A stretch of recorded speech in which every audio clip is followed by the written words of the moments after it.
Well, hello, everybody. Hope everyone is doing well today. Vladimir here from God's Voice Today.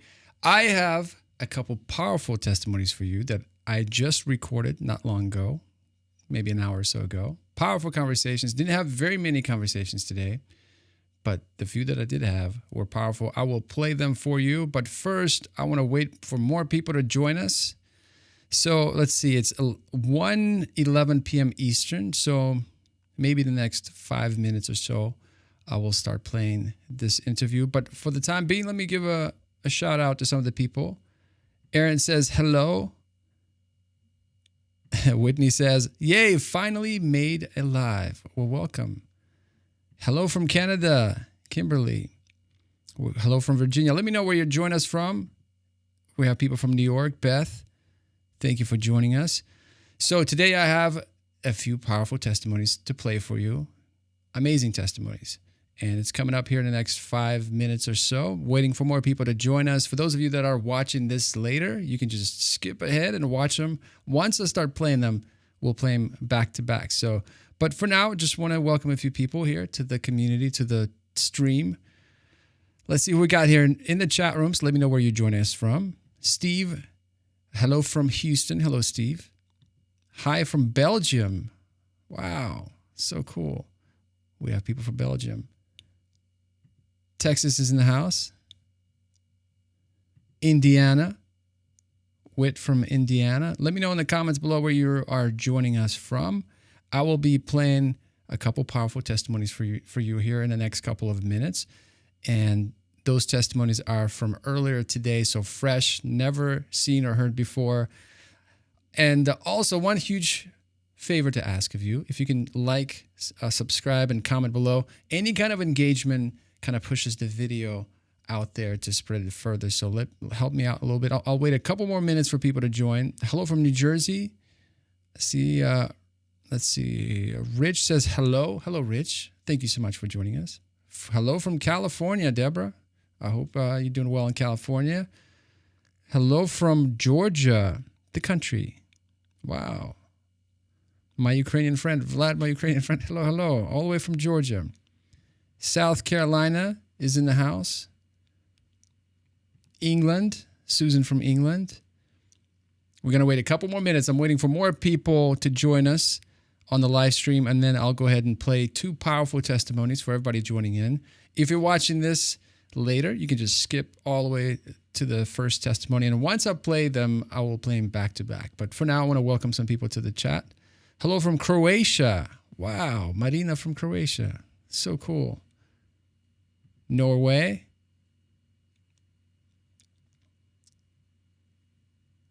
All right, let's go to somebody's from Ohio. Rich from Ohio. Rich Jacobs. OHIO. Pennsylvania's in the house. Janelle. All right. Tennessee. Long time. Tennessee sounds good to me. Fun fact, I learned my English in Tennessee. East Tennessee, to be exact. And fun fact, I will be driving to Tennessee tomorrow. Knoxville. Sam from UK. Samuel, thank you so much for joining us. Indianapolis, Indiana. We have Texas in the house. Barbara from Texas. Melissa Sims from North Carolina. Hi, Vlad. Let's see who else. Springfield, Massachusetts. Indiana in the house. All right, ladies and gentlemen, I don't want to wait too long. So I will start with the first one. Let me turn off the comments here. The first one will be with Heather. Powerful testimony. Let's jump right in. You guys enjoy. Well, Heather, first of all, thank you so much for hopping on the call. In a short notice, you were scheduled for tomorrow, but you're doing it today. Thank you so much. But Heather, I'm reading through everything you sent my way, and it sounds like you were supernaturally rescued by an angel. You were taken out of time during a car accident and even heard God's audible voice. Just one of many miracles you've experienced in your life. So, Heather, you got to tell me more. What happened? Yep. Okay, Vlad. So, like I said, I have this in order so that, there's a few things. So it's going to be from like when I was very young to the current time. But so just I was raised a Christian. My mom was Presbyterian. My dad was just Bible-believing, true believing Christian. And so that's how I was brought up. And my dad really, like, I don't know, he's very influential. And I have a story about him. I'll wait till the end because it'll make me tear up, so I'm going to save it. But so what happened is my mom, she had breast cancer, and she ended up passing away when I was 13 or 14. And sorry, I didn't expect to get emotional. So I rebelled as a child, and I don't even know who I was rebelling, but I think it was because just knowing from such a young age, like I always knew my mom's going to die. My mom's going to die. And I'm sorry, I got to get through this part. So she did pass away, but right before she passed away, and then after that, okay, I can talk now. We started going to a Pentecostal church. Myself and my father and my brother and my sister ended up going too a few times. But anyhow, that really sparked something in me, and I gave my life more to the Lord, and I learned so much in that church, and particularly about prophecy. I just really got drawn to prophecy. So during this time, I rebelled, and I was so young, I didn't know what I was rebelling against. But I went through that period, and this takes me to my first really supernatural experience. So I'm about 15 years old, and I had hitchhiked to California from Michigan, which is where I was born and raised in Michigan. And so this was one of the first big ones. So this truck driver, I was trying to get to like Central California because I had been there before, and I had friends there. And so this truck driver, he seemed nice and everything, which everybody does, right, when you're young and naive. And he picked me up, and he said, he was going up so far, and that would be, fine, that he would take me almost all the way. So he says, well, I need to pull over and sleep. And I had rode with him for like an hour or two, and we talked and stuff, and I didn't get any creep vibes from him. So he says, well, I have to pull over and get some sleep. Like back in the day, this was before they had all the strict truck driving rules, where truck drivers, they could drive 18 hours, no rest, be on drugs. I mean, it was a different world back then. And so I'm like, okay. So he pulls over, and this was somewhere near Chino, I think it's Chino or Chico, California, but it was, the southern entry from Arizona. And he says, I just need to get some sleep. So he pulls in it's like a big, huge parking lot just by itself. Maybe it was like a carpool parking lot or something, but there was nobody in it. And there was nothing around at all. It was very desolate, except for there was a gas station, I would say, I don't know, less than a quarter mile away. I could see it, and it had lights on, but where he parked was very far away. So anyhow, he gets in the back of the truck, because they have the cabs back there, and he said he was going to sleep. I'm like, fine. So I'm like sitting in the front seat of his cab. I'm like writing a letter to my boyfriend or something, or just thinking. So a few minutes go by, and all of a sudden he says, and I thought he was sleeping, he says, do you want to cuddle? And I'm like, oh, no, that's okay, thank you. And so I thought, that would be that. So then, like, I don't know, maybe a minute, 30 seconds goes by. And all of a sudden, I feel him come up behind me, put his arm around my neck, and drug me into the back cab of the truck. So I start fighting him, and, you know, we're going at fighting, and then he, like, overpowered me. So I was trying to use psychology on him. I'm like, okay, whatever you want. And then he would, like, relax, and then I would start fighting again. And then at one point, he ended up grabbing something from in the cab. I'm pretty sure it was a screwdriver, and going at me again. Well, at this point, I think I was 16, because I remember thinking to myself, oh my gosh, I'm 16 years old. I'm too young to die. And I'm thinking, you know, this guy, he doesn't want to do anything to me. He wants to kill me. Like, I felt like he was going to kill me.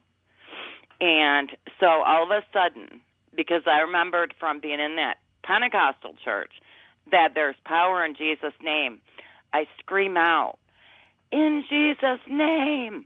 This guy was on top of me. He had me pinned down, okay? And that was the point where I was like, okay, now it's time to call on Jesus. I scream out, in Jesus' name. Vlad, I kid you not, I felt like power. I felt power well up inside of me. And, sorry,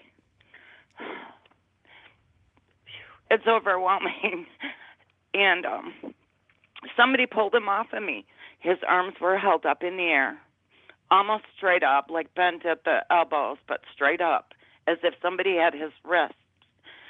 And I sit up, and I'm just like, oh my gosh, I'm just staring at this, like, I believed it, you know, because I believed that by calling out on him, something would happen. But still, I was like amazed. So then I'm like, oh my gosh, I got to get out of here. So he's being held up, and I'm assuming that it was an angel. And so I jump out from the back into the front cab, and I go to unlock the door, and it's locked. In the dark, I can't find the lock. And this is, I don't know if I mentioned, it was like, you know, 12, 1, 2 in the morning probably.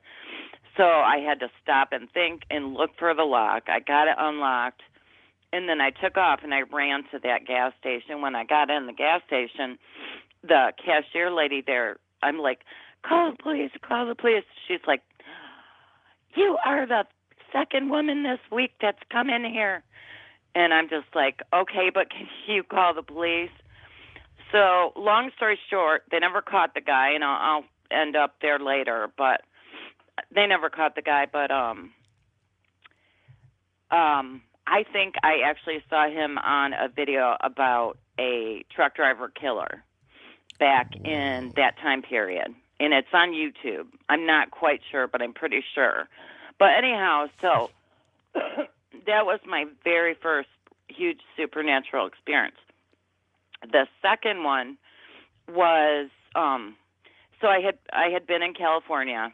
Like I said, I was a runaway. I was there probably a span of 2.5, 3 years, maybe, on and off. And there was this one point where I was living in Salinas, and this gentleman that I knew, he was a friend of another friend. He had to go to San Francisco to visit some family. And he's like, I'm going to San Francisco in the morning. Do you want to go with me? And I'm like, yeah, fine. That sounds fun, because I'd never been to San Francisco. So I don't know what time we headed out, but we head up to San Francisco. We're on Highway 101. And I remember that I got in the back of the VW van and laid down to sleep, and that when I woke up, he was still driving. And at this point, we're near Daly City, south of San Francisco. And we're still on Highway 101. And I get up from the back, and the sun's just coming up, and I get in the passenger seat, and I'm just waking up, and I look down, and he's got a big thing of juice, and I noticed he's drinking orange juice.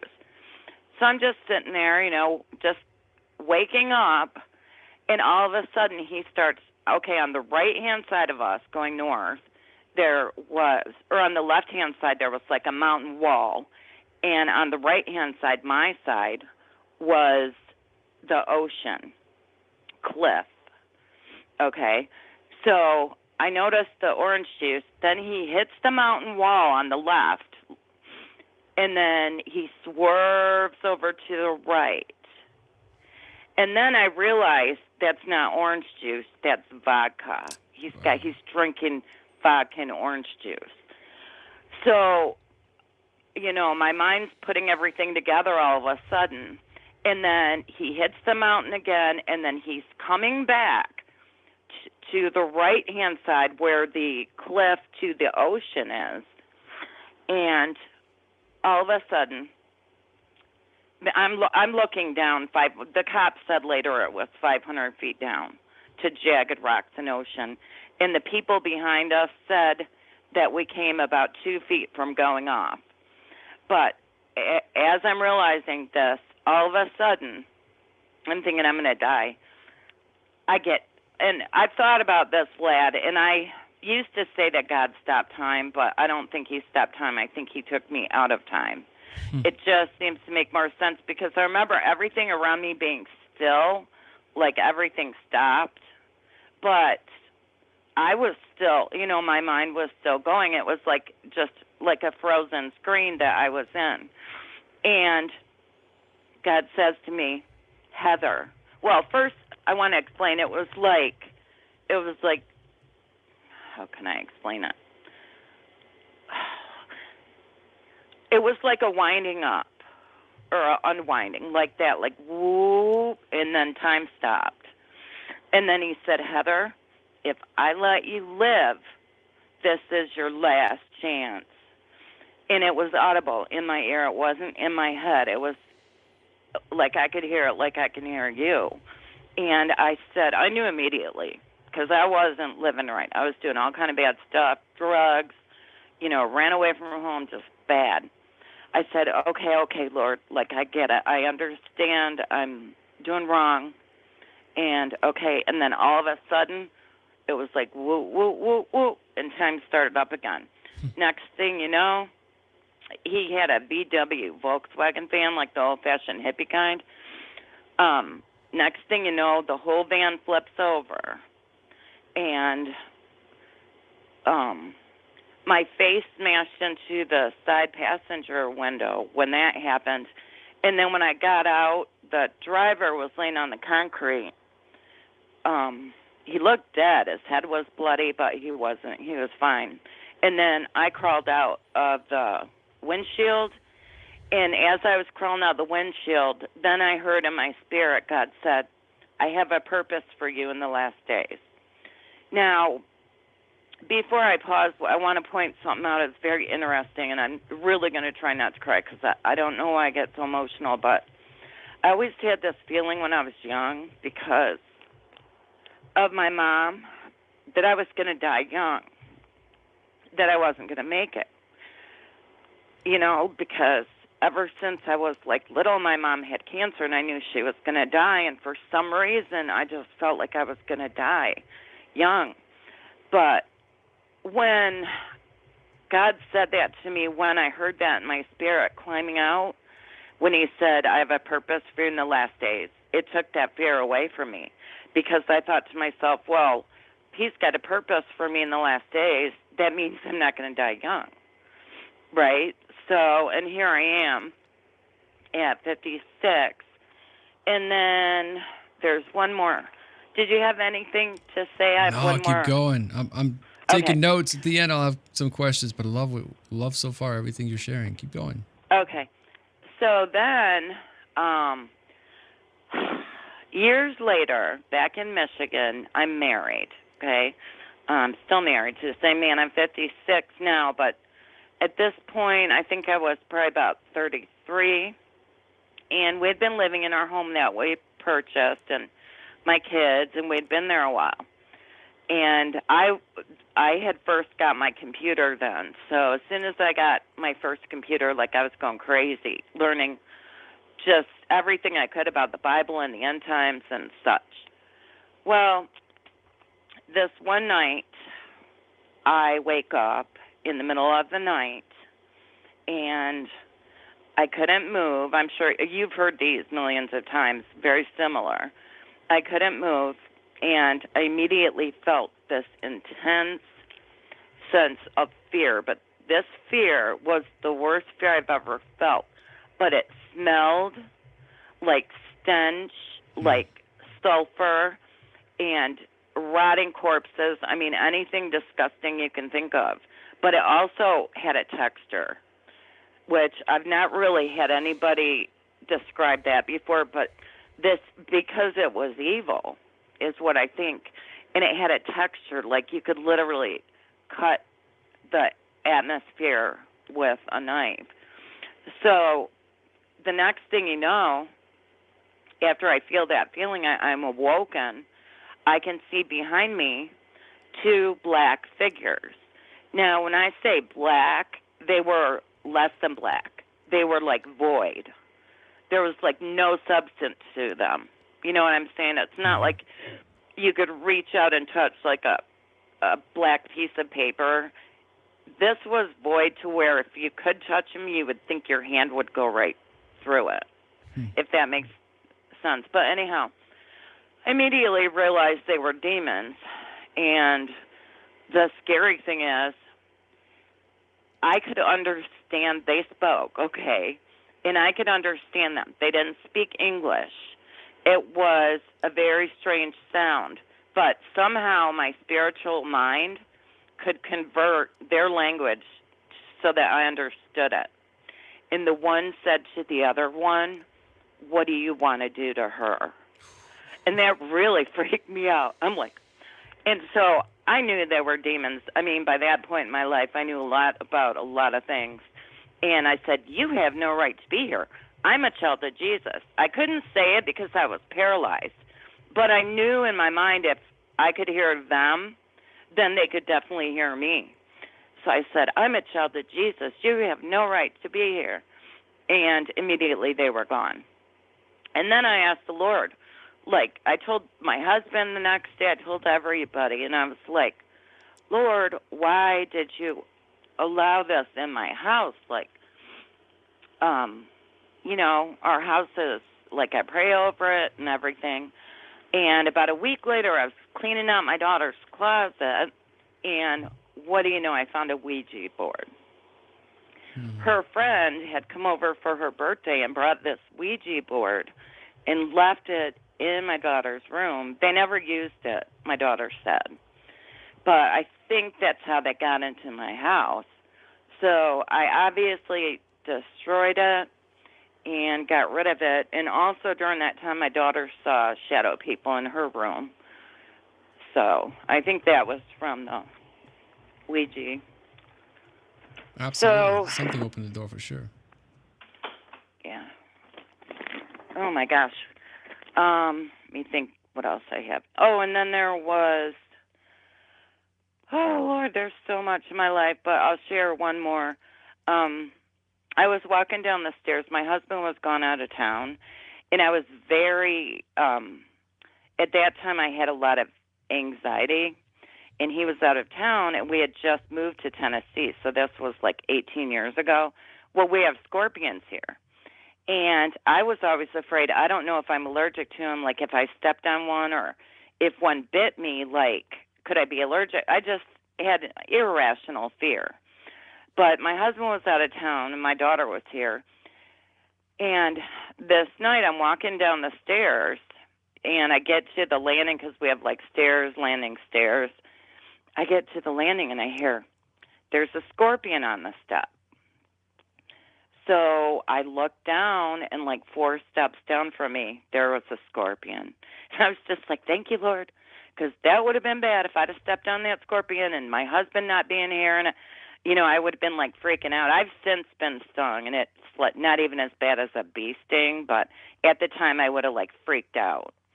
So that was kind of miraculous. It, you know, save me from stepping on it. But yeah, those are a few things, Vlad. My whole life's been full of incredible. What a journey. God protected you all this time. My goodness. Yeah. Now, in the beginning, go ahead. I'm sorry. Just one more thing I really want to get in. Now I can talk because I was so emotional. But one of the big things I believe that gave me really a lot of faith, like I feel like I have a gift of faith, is when I was little, my dad always told me this story about when he was in the military. And it was like a Friday or whenever, when all the guys left and went and did their thing in town or whatever. And he said it was a Friday, and he needed money to take his uniform to the cleaners. And he didn't have enough money, and the cleaners was going to close in like a half an hour. And he was freaking out, like, if I don't have my uniform, cleaned and pressed Monday morning, it's my butt. And he told me this story, and he said he sat down on the barracks bed, and he just started praying. He's like, Lord, I need to get this. And he said as he was praying, his eyes started focusing in on this dollar bill. And that was exactly what he needed to get his clothes out. And so he jumped up, grabbed that dollar bill, and headed out, had to hitchhike to town to the cleaners. He said when he got to the cleaners, they were putting the close sign, turning it from open to closed, and he got in just in time. He got the ride, the money. So that's something my dad told me when I was very young, and that's why I feel like it's so important to talk to our kids about these experiences. Absolutely. To instill faith in them, because some people look at it like it's taboo, like, oh, you shouldn't talk to kids about that scary spiritual stuff. You know what I mean? And it's like, I'm so thankful. My dad, I remember being like 4 years old. I couldn't even read yet. Him reading the Bible to me, and it's like, it's very important we share. But I feel relieved now, Vlad, because I've been wanting to share this for so long. And after I've been listening to you for probably like a year now, every time at night, usually I'll put on, someone's testimony. And after Joshua's, by the way, I shared his on Facebook and on my YouTube. And I was so excited because like 2 days later after I shared it, I'm like, oh my gosh, everybody must have shared it because that went viral. But it was right after that I was like, God had been bugging me to share on a different platform because I talk about God all the time, but I just feel really good, like he was pushing me. And one day he's like, after Joshua, God's like, you need to call or find out what you got to do to share this. So that's it. But I'm glad I got it done before he returns. Well, thank you so much for taking the time to organize everything for me. Appreciate that. Wow, you're very organized. So many questions. First of all, how crazy that you were hitchhiking at such a young age. It's hard to imagine that was your reality. Like I have a 12-year-old at home, and I can't even imagine it. You say 16, 15, doing something like that, running away. Crazy. Yeah. It was after my mother passed away. And I didn't think I was going to live very long, so I was like a free spirit, and I'm like, oh, I just want to go experience the world while I still have time. It just put such a fear in me that I wanted to experience everything. And, obviously there were other bad, things that influenced me. People I was hanging out with were always like probably twice my age. I mean, but anyhow, yeah. For some reason, God kept his protective hand on me, and interesting. That's an interesting detail. But that he told you this is your last chance during one of the experiences. I know, and I'm still here, Vlad. So I'm doing all right. No, you're doing great. Wow. I mean, it's not about how you start your race; it's how you finish it, right? And you finish it strong. Definitely. You finish it very strong. So many encounters, so many things that happen. Your faith must be like next level, right? It is, and you know what? It always has been, and that's only because my dad instilled it, and then God obviously kept working on that. But I mean, just another quick one. This was me and my husband. This was about, I don't know, 8 years ago maybe. We were in a tight spot financially because the transmission went out on our car. And at the same time, his truck needed like tires and some other work, like an oil change. And we were like broke at the time. So this one night, we're, sitting in our back porch just talking like, well, how are we going to come up with this money? Like, what are we going to do about the transmission?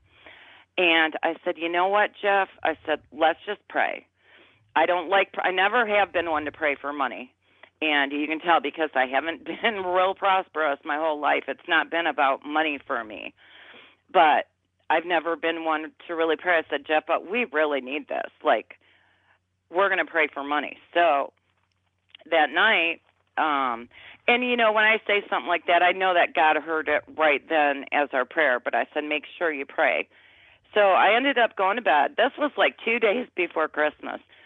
I ended up going to bed, and the next day, my husband goes to work, whatever. And it was like 2 days before Christmas because I'd taken my ex-son-in-law to go shopping to buy gifts for my daughter at the time. So we came home and I went to the mailbox and I was expecting a check for like $300 because we had some stocks that we had cashed out. For the holiday because money was tight at the time. So I'm expecting, that check's supposed to be here. So I go to the mailbox and I open it and I see the check from the stock broker place. And then there's another one and I recognize the name on it. It was, I can't even think. Can't think of it right now. It's a very popular collection agency, Portfolio. It was Portfolio Recovery. I'm like, what's this? So I open it up. Vlad, it was a check for $7,500. And the crazy thing is this. So I start screaming. My ex-son-in-law comes. He's like, what's wrong? What's wrong?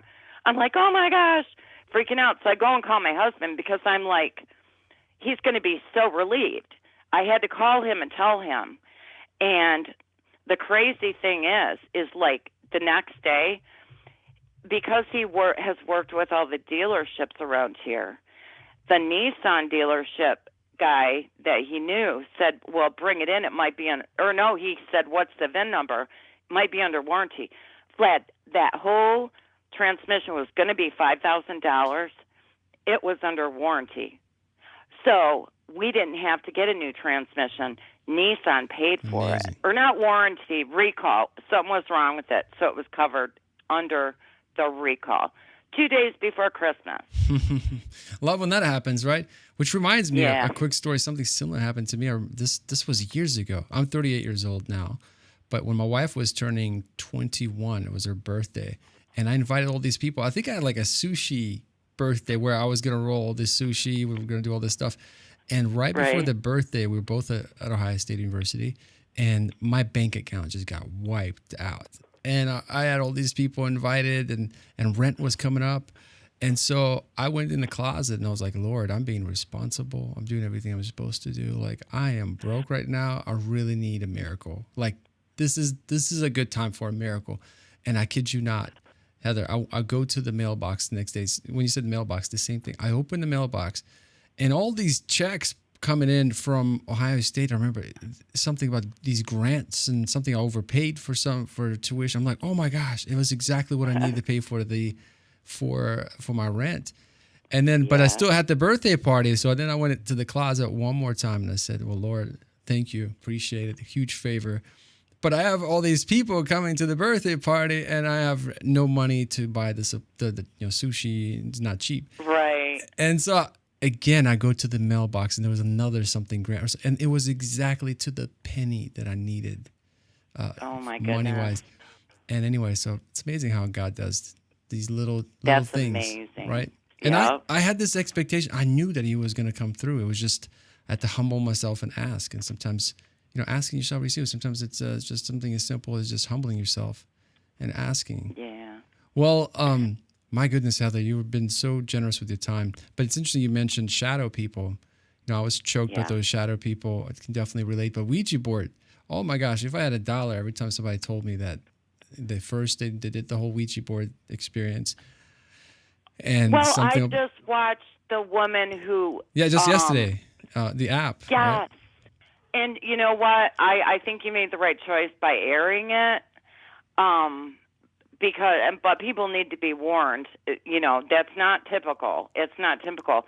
And but I know that that's how they got in my house, because it was like a week later I found that Ouija board, and my daughter said we never used it, thank God. But yeah, I mean, I think that woman's experience is very rare, but I do believe her, because God will use anything. He can use anything, and He will. He'll do whatever He needs to get through to somebody. So Absolutely. Yeah. Well, Heather, Yeah. thank you so much. I appreciate you hopping on the call. Last minute, you were scheduled for tomorrow, but I'll be traveling tomorrow. So yeah, thank you so much that you jumped on the call. Not only that, but you already prepared a day ahead.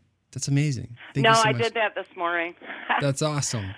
Wow. Yeah, I did the outline. So yeah, I was waiting. I laid down to take a nap because I had to get up early and get my granddaughter out the door this morning.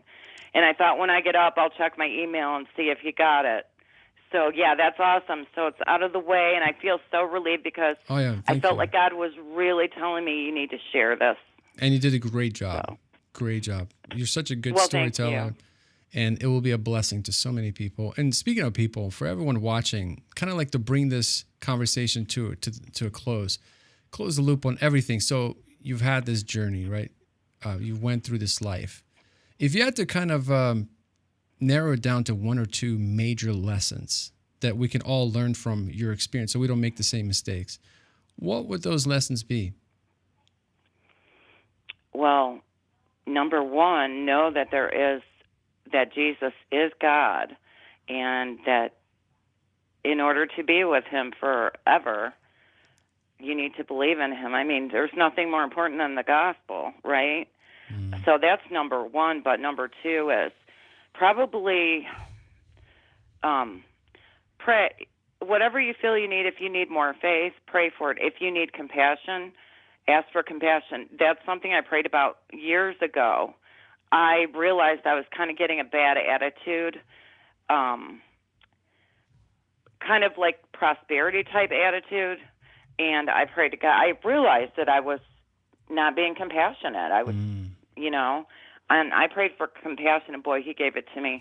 Be careful what you pray for, because you just might get. I couldn't even get through this call without it practically crying. Like, I'm very emotional when it comes to God, because He's been so good to me, and He gave me that last chance, and it was my last chance. I was 2 feet from going off. The cop said 500 feet to jagged rocks and ocean. That's how close I came. So, besides the guy that was trying to kill me and everything else, I could tell you more stories, Vlad, kidnappings, but we'll save that one for another time. Wait, you had a kidnapping? We got to hear that one. You were kidnapped? Oh, a few times. Yeah, I got held at gunpoint once by a man and a woman, and I got away. At age 16, right? This was when you were hijacking. Somewhere in there. Or hijacking. It was between hitchhiking. Hitchhiking. It was between 15 and 17, yeah. I got kidnapped a couple times. Once in California, they stole my mother's engagement ring. I got away. That one, I don't remember how I got away. It's kind of like fuzzy now. And then there was another one in Detroit. I got kidnapped and had a gun held to. This guy wanted me to do something to his wife and held a gun to my head, and I refused. And I got away. It's a long story, but yeah, I've just been through it. And I'm telling you, man, I told my kids when they were little, from like 4 years old, if you ever find yourself in a spot where you're going to be hurt or you're terrified, call on Jesus. There's power in the name of Jesus. And I think that's a great way to sum it up, Vlad. Call on Jesus. I mean, hey, in my desperate moment when I was being choked by a shadow thing, I called on Jesus. And you know what? That thing just went... Yeah. No, Well, the and know your PTSD didn't go authority. away for years, but yeah. Anyway, sorry. Go Yeah. ahead. We need to just know our authority. Believe on him, call on him, and know our authority. He's given us his authority through his Holy Spirit. And we can call that was power. I felt power within me when that guy tried to kill me. Like the power was coming from my faith, I think, and then God took it from there. That's what I think.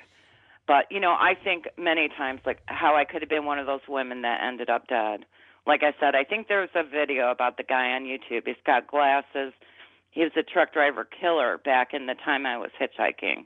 I think it might have been him, but I'm just thankful. I often wonder, why did God let me make it and other women or other people not?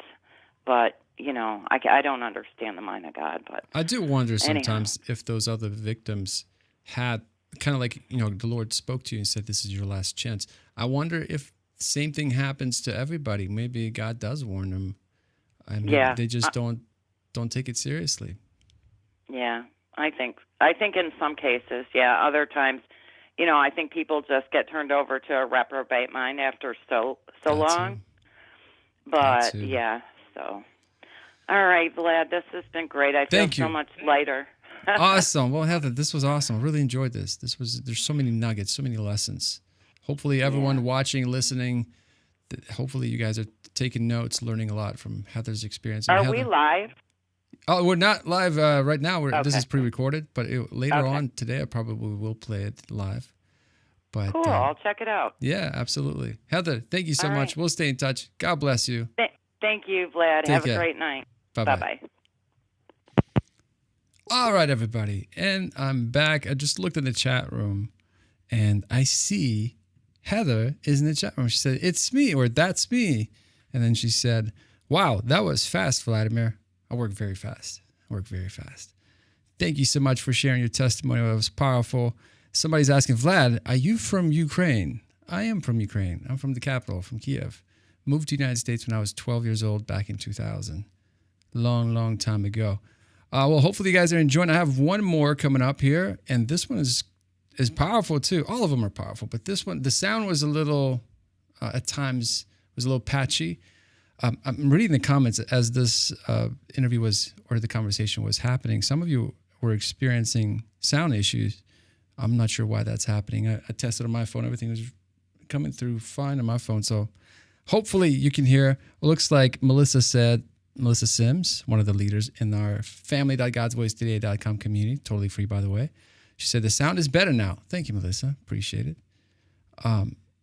All right. Well, ladies and gentlemen, let's jump right into the second one. Again, the sound is a little choppy at times, but it's still good. You can hear it. I haven't had the time to process it yet. Usually when I record these interviews, I have a day or so to edit them, enhance sound, all that good stuff.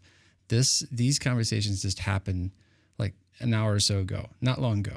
So that's why they're not as polished, but hopefully you guys are enjoying them. So without any further ado, ladies and gentlemen, let's jump right in. This is my conversation with Rachel. Enjoy. And so Rachel, your spirit was pulled out of your body, from what I see here. Yes. You became pure, transparent light, and as you rose through the clouds, you encountered the Lord's brilliant hands, right? Am I getting this right? And his overwhelming love? Yeah. What happened? Tell me more. Well, when I felt my spirit being pulled out one night, I was like in a real deep sleep on my stomach, and it gently pulled out of my body, and then next you know, I'm weightless, and it's pure light, and I'm going through the clouds, and I'm look down at my arm and my hand, and it's like a kind of like a real, like a diamond, like a shiny, like transparent light is the best I can describe. And then when I went up further, and then in the midst of the clouds, I seen white hands, bright hands coming out of the midst of the clouds. And the Lord told me how much he loved me. It was an overwhelming of pure love, and it just was more. And the more further I went up into the clouds, it just like more love, it just more. And then he told me, he says, Rachel, he says, I have many things for you to do. And then next thing you know, I seen myself giving things away to people, like giving, you know, I wasn't like, I was giving people things. And then he told me, he says, you have a giving spirit. And which is right, because I love to give and help people. So he said, when your time is done, he said, you can come home.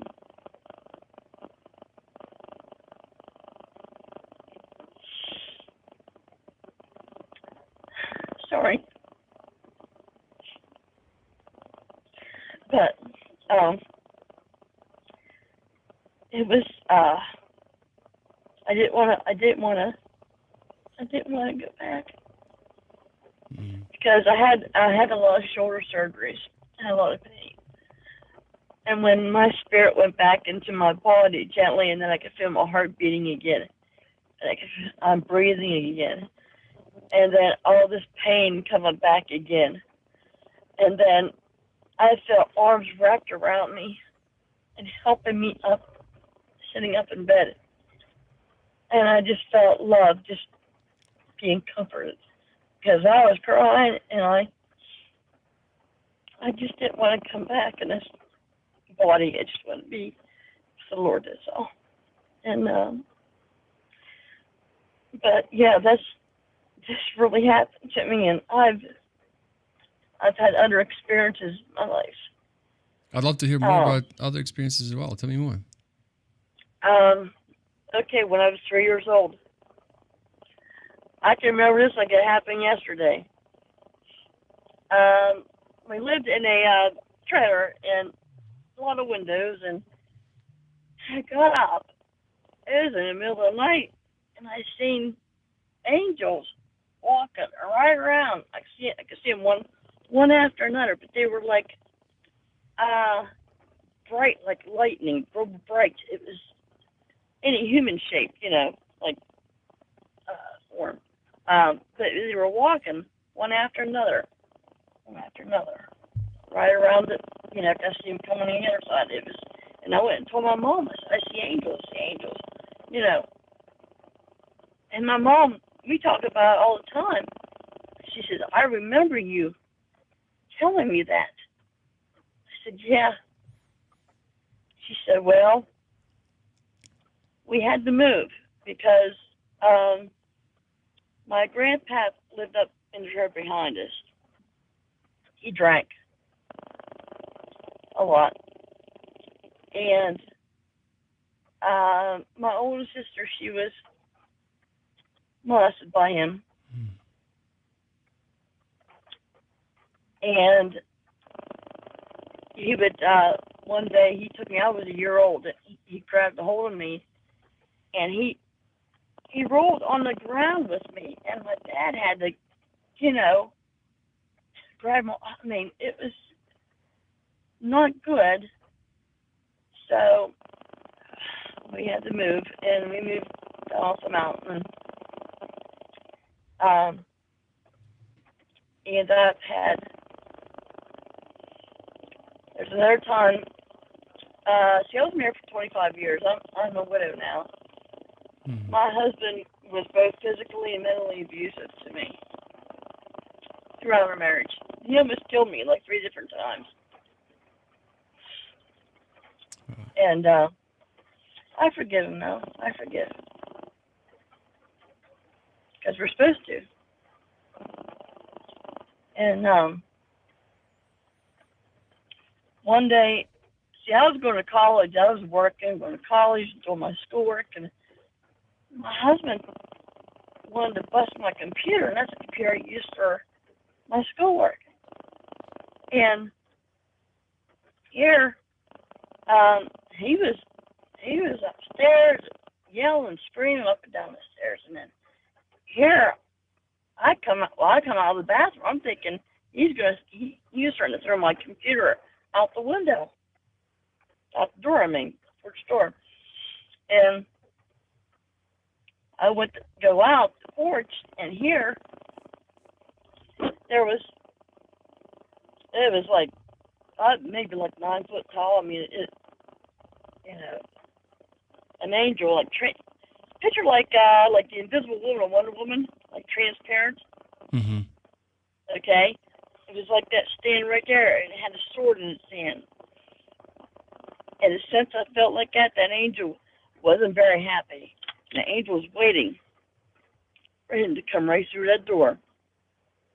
Just like how Balaam with the donkey, how Balaam kept beating the donkey and stuff, and the angel had a flaming sword. Mm-hmm. Yeah, it was. And my husband died 9 years ago.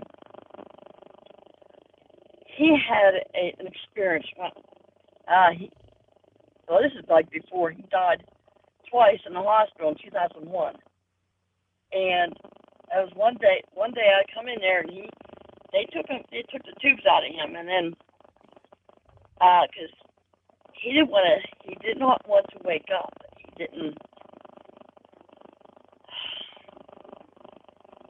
He says he didn't want to go to sleep. He said because he says I was on a platform, and behind him was total darkness. He says in front of me, I seen a spiritual person there, and he described to me what it was. He said, hair white like wool, eyes like fire. I said, that's Jesus. And Jesus told him, he says, we are not happy with you. He said, my husband told me, he said, what do I need to do? Be nice. Oh, he says, I can do that. He said, but you're not going to. You have but a short time left. And then he was scared to go to sleep. That man was never scared. I never seen him scared. But he didn't get any better. He got worse. He went and seen psychics and just got worse after that. I had to rebuke demons out of her house and everything. I've had a demon coming up beside my bed at the demonic growl, and I said Jesus, and it left like that instantly. And I've had to go to, I would go to and anoint. I would put oil, put a cross in each room, because there was a lot of demons I had to rebuke out of the house. It was because my husband, the way he was, and he brought things, and things were happening, and I would see something dark running right through my kitchen, and then I see something bright going right after that darkness. And I've had just a lot happen over the years. But I've had dreams about things. I wrote things down. I got a tablet. I wrote, what they were. And God has really blessed me, and He's really taking good care of me. And it's been hard because it's only my income, and my husband had income, so the Lord's providing. When you're that close, you don't know how things are going to how you going to pay this? How you going to do this? And then all of a sudden, it's like he gives you it's like a thought comes in your mind. It's like, do this. And all of a sudden, I get help from this, for my bills, and it's like, I'm never left without anything. It's hard, but he's always provided, always, and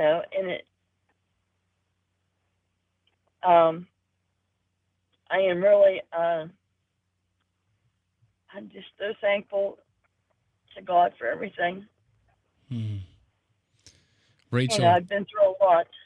Rachel, you said that when your husband had his experience and he came back and told you about what Jesus told him. What exactly? I didn't get did he say be nice? Is that what he told him? Yeah, he said to be nice because I was being abused. How would you say before he transitioned, did he change at all? No. He got worse. He's seen psychics. Like for 5 years after that, he's seen psychics. He had it for heart surgery. He died on a table twice. Do you feel like he did he have a come to Jesus moment, or you don't think he did? All I know is God gave him 15 more years after that, and he died in his sleep. And see, the thing of it is my husband told me he believed in Jesus. But a lot of people say they know God and Jesus, and they don't. And the thing of it is there was things that were happening, and it was a lot. There was another time I did leave him because he choked me and almost killed me. This is when I had 3 little girls. Three, and so I went up to my mom's house. We separated for a month, and what happened was I had another experience one night. It was 2:00 in the morning. I was sleeping. I was laying on my stomach, and then the room filled with light, a bright, blinding light. And the angel came and touched my shoulder. Believe me, I was like scared, because I was like, it was, and the angel touched my shoulder, and he said my name, and then it left. And the next morning, it was 8:30 in the morning, I told my dad, I need to go down to get my stuff out of the trailer. And I said, I need to do this. I had a gut feeling. I just have to get it done this morning. I got to get done. He didn't want to, but I went down. He took me down there. And when we went down there, we pulled into the parking lot. Here, my husband and his brother were pulling back out, and they seen us. And then they pulled back in beside us. Well, we had a constable there, and my husband apologized to me, and he was acting like he was sorry and everything. And I was young,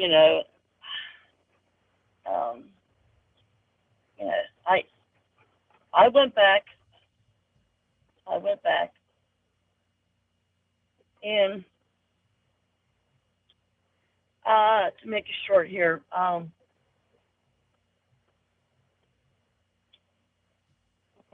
he said if I wouldn't have came back, he said right now, he says, we were in the process, when we were leaving, we were in the process to go get some dynamite.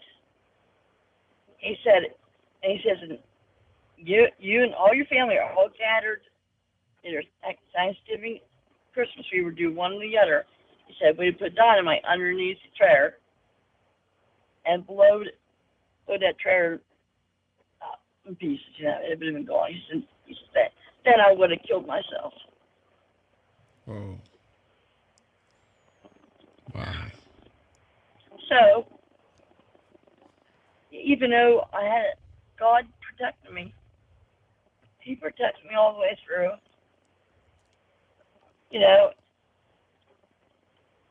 And I believe that's why that angel came, because I had a strong gut feeling that I had to do something. It was like kind of like emergency, like I had, like a got to do this, And sometimes you understand what we have to go through and stuff, but it was because God saved all of us, and I think about this: if none of us would have been alive. And my niece, she's married to a pastor. She's got 2 boys, and I think everybody was saved.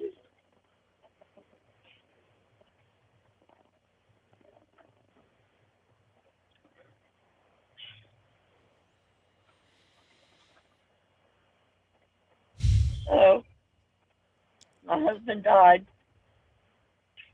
September 4th, 2016,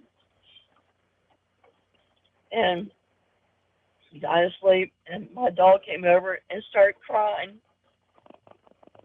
and I went over and checked, and he was already gone. But he looked like he was just sleeping. So, yeah.